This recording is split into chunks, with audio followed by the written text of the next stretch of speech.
حضرت محمد مصطفیٰ صلی اللہ علیہ وآلہ وسلم کا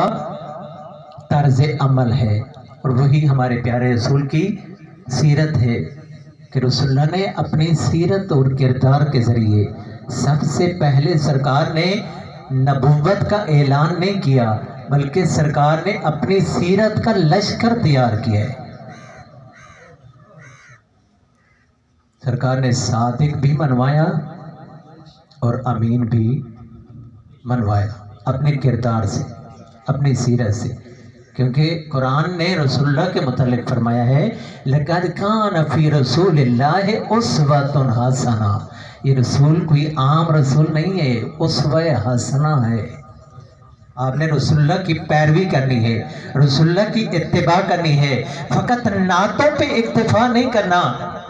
فقط قصیدوں پہ اکتفا نہیں کرنا، بلکہ رسول اللہ کی پیروی کرنی ہے، رسول اللہ کے نقش قدم پہ چلنا ہے، اپنی رسول اللہ کو نہیں سنوانی بلکہ رسول اللہ کی سننی بھی ہے،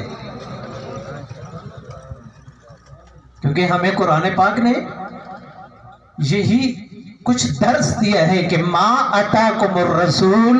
فخذوہ وما نہاکم فانتہوا، جو میرا رسول دے وہ لے لو،